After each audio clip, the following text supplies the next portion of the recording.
भगवान शिव का 7वां ज्योतिर्लिंग है श्री विश्वनाथ। यह ज्योतिर्लिंग उत्तर भारत की प्रसिद्ध नगरी काशी में स्थित है। कहा जाता है प्रलय काल में भगवान इसे अपने त्रिशूल पर धारण कर लेते हैं और सृष्टि काल आने पर पुनः यथा स्थान पर रख देते हैं। एक समय की बात है, भगवान शंकर पार्वती जी से विवाह करके पर्वत पर रह रहे थे, लेकिन वहाँ पिता के घर में ही विवाहित जीवन बिताना पार्वती जी को अच्छा नहीं लग रहा था। एक दिन उन्होंने भगवान शिव से कहा, आप मुझे अपने घर ले चलिए, यहाँ रहना मुझे अच्छा नहीं लगता। सारी लड़कियां शादी के बाद अपने पति के घर जाती है, मुझे पिता के घर में ही रहना पड़ रहा है। भगवान शिव ने उनकी यह बात स्वीकार कर ली और माता पार्वती जी को साथ लेकर अपनी पवित्र नगरी काशी में आ गए। यहाँ आकर वे विश्वनाथ ज्योतिर्लिंग के रूप में स्थापित हो गए। इस ज्योतिर्लिंग के दर्शन करने वाले भक्तों का समस्त भार भगवान शंकर अपने ऊपर ले लेते हैं। भगवान शिव का 8वां ज्योतिर्लिंग है श्री त्रयंबकेश्वर। यह ज्योतिर्लिंग महाराष्ट्र प्रांत में नासिक से 30 किलोमीटर दूर पश्चिम में स्थित है। इसके बारे में कहा जाता है, एक बार महर्षि गौतम के तपोवन में रहने वाले ब्राह्मणों की पत्नियां किसी बात पर उनकी पत्नी अहिल्या से नाराज हो गई। उन्होंने अपने पतियों को ऋषि गौतम का अपकार करने के लिए प्रेरित किया। उन ब्राह्मणों ने इसके निमित्त भगवान श्री गणेश जी की आराधना की।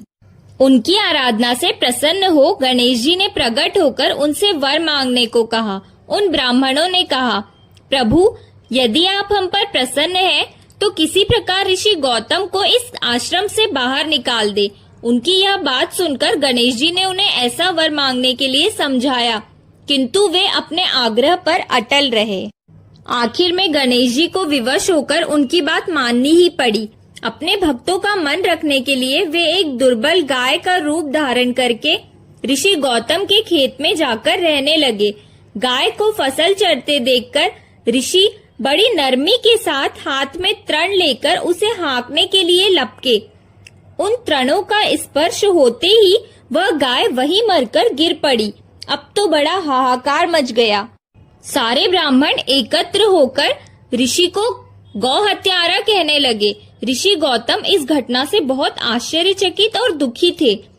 अब उन सारे ब्राह्मणों ने कहा कि तुम्हें यह आश्रम छोड़कर कहीं दूर चले जाना चाहिए।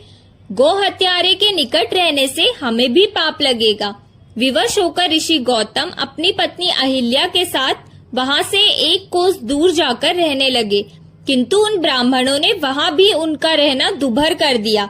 वे कहने लगे, गौ हत्या के कारण तुम्हें अब वेद पाठ और यज्ञादि के कार्य करने का कोई अधिकार नहीं रह गया।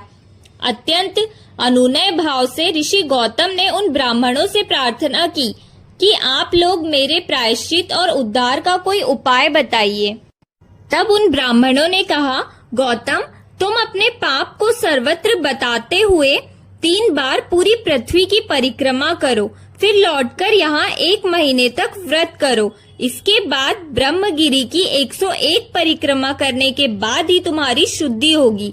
अथवा यहाँ गंगा जी को लाकर उनके जल से स्नान करके 1 करोड़ पार्थिव शिवलिंगों से शिव जी की आराधना करो। इसके बाद पुनः गंगा जी में स्नान करके इस ब्रह्मगिरी की 11 बार परिक्रमा करो। फिर 100 घड़ों के पवित्र जल से पार्थिव शिवलिंगों को स्नान कराने से तुम्हारा उद्धार होगा। ब्राह्मणों के कहे अनुसार महर्षि गौतम वे सारे कार्य पूरे करके पत्नी के साथ फिर से भगवान शिव की आराधना करने लगे। इससे प्रसन्न हो भगवान शिव ने प्रकट होकर उनसे वर मांगने को कहा। महर्षि गौतम ने उनसे कहा, भगवान, मैं यही चाहता हूँ कि आप मुझे गौ हत्या के पाप से मुक्त कर दे। भगवान शिव ने कहा, गौतम, तुम सर्वथा निष्पाप हो। गौ हत्या का अपराध तुम पर छल पूर्वक लगाया गया था। छल पूर्वक ऐसा करवाने वाले तुम्हारे आश्रम के ब्राह्मणों को मैं दंड देना चाहता हूँ। इस पर महर्षि गौतम ने कहा कि प्रभु, उन्हीं के निमित्त से तो मुझे आपका दर्शन हुआ है। अब उन्हें मेरा परम हित समझकर उन पर आप क्रोध न करें।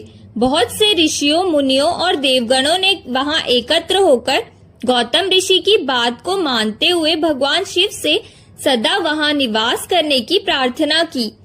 वे उनकी बात मानकर वहां त्रयंबकेश्वर ज्योतिर्लिंग के नाम से स्थित हो गए। गौतम जी द्वारा लाई गई गंगा जी भी वहां पास में गोदावरी नाम से प्रवाहित होने लगी।